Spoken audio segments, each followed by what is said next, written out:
warahmatullahi wabarakatuh. Waalaikumsalam warahmatullahi wabarakatuh. Alhamdulillahilladzi arsalna rasulahu bil huda wa dinil haqqil yudhhirahu 'ala dini walau karihal kafirun. Amma ba'du.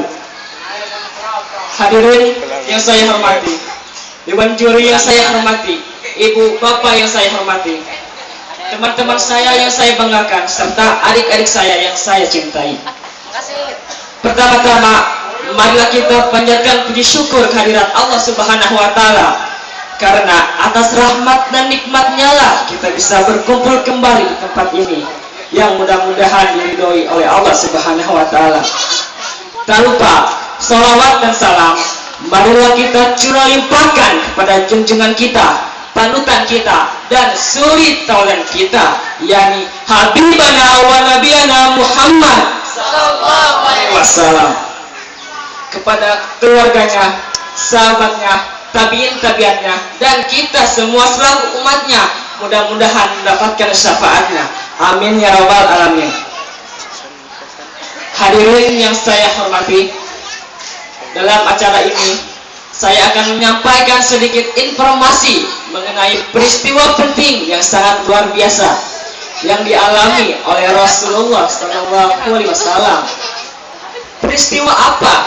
Yaitu peristiwa Isra Miraj Nabi Muhammad SAW, tepatnya pada tanggal 27 Rajab tahun ke-10 kenabian. Untuk itu Allah Subhanahu wa Ta'ala berfirman dalam surat Al-Isra ayat 1 yang berbunyi, Subhanalladzi asra bi 'abdihi laila minal masjidil haram ilal masjidil aqsa alladzi barakna haulahu linuriyahu min ayatina innahu huwas samiul basir. Maha suci Allah yang telah memperjalankan hambanya pada malam hari dari Al-Masjidil Haram sampai ke Al-Masjidil Aqsa, yang telah kami berkahi sekitarnya agar kami perlihatkan kepadanya sebagian dari tanda-tanda kebesaran kami. Sesungguhnya Dia Maha mendengar lagi Maha mengetahui.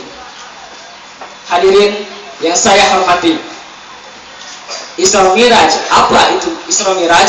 Ada yang tahu? Tidak. Baik, mungkin yang ada di sini ada yang tahu dan ada juga yang tidak tahu. Tidak ada salahnya jika saya ingin menjelaskan kembali apa itu Isra Miraj. Isra Miraj terdiri dari dua kata. Yang pertama ada Isra dan yang kedua ada Miraj. Yang pertama Isra. Apa itu Isra? Yaitu perjalanannya Nabi Muhammad SAW dari Al-Masjidil Haram yang ada di Mekah sampai ke Al-Masjidil Aqsa yang ada di Palestina. Kemudian kata yang kedua ada Miraj, yaitu naiknya Nabi Muhammad SAW dari Al-Masjidil Aqsa yang ada di Palestina sampai ke Sidratul Muntaha. Dari definisi di atas terdapat kata, mohon maaf, Rasulullah SAW menempuh perjalanan tersebut dengan mengendarai buruk. Apa itu buruk? Buruk yaitu sebuah kendaraan yang bukan terbuat dari besi, bukan terbuat dari baja, apalagi terbuat dari kayu, bukan. Akan tetapi buruk ini terbuat dari cahaya Allah Subhanahu wa Ta'ala. Kemudian untuk apa Rasulullah menuju Sidratul Muntaha? Ada yang tahu? Rasulullah menuju Sidratul Muntaha yaitu untuk, mohon maaf sebelumnya saya ingin menjelaskan dulu Sidratul Muntaha. Sidratul Muntaha yaitu sebuah pohon yang besar yang tumbuh mulai dari langit ke-6 sampai langit ke-7. Daunannya sangat besar seperti telinga gajah dan buah-buahannya sangat besar seperti bejana batu. Kemudian menurut kitab As-Suluh, Sidratul Muntaha dijelaskan adalah sebuah pohon yang terdapat di Arash yang sangat besar dan dedaunannya sama banyak dengan jumlah makhluk yang Allah ciptakan di alam semesta ini. itulah Sidratul Muntaha. Kemudian untuk apa Rasulullah menuju Sidratul Muntaha? Yaitu untuk menentukan sholat 5 waktu yang sampai sekarang kita kerjakan. Yang perlu hadirin tahu, dulu sholat tidak langsung 5 waktu, akan tetapi 50 waktu. Namun atas kasih sayang Allah dan ridhonya menjadi 5 waktu saja. Kita sebagai umat muslim wajib mensyukuri atas kasih sayang Allah yang Allah berikan kepada kita semua.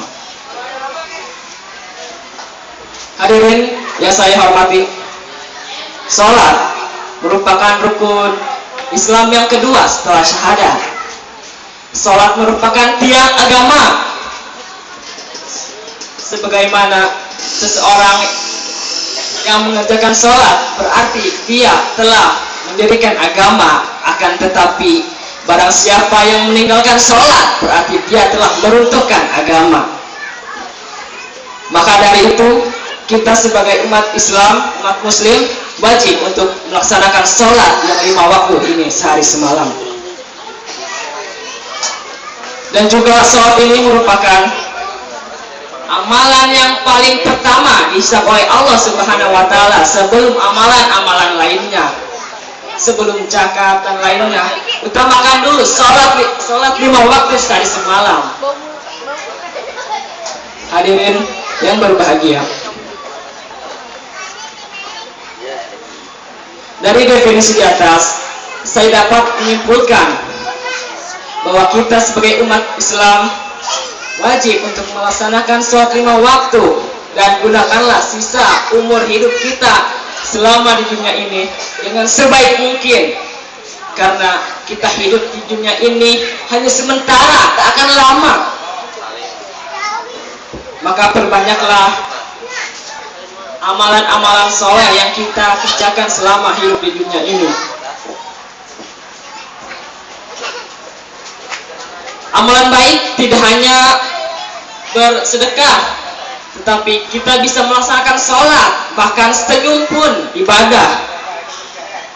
Hadirin yang berbahagia, jadikanlah sholat ini kebutuhan sehari-hari selayaknya kita makan setiap hari. Jadikanlah itu, sholat itu kebutuhan kita sehari-hari, layaknya kita makan dan minum sehari-hari. Hadirin yang berbahagia, mungkin hanya itu yang dapat saya sampaikan. Kurang lebihnya mohon maaf. Akhirul kalam, wabillahi taufiq wal hidayah. Wassalamualaikum warahmatullahi wabarakatuh.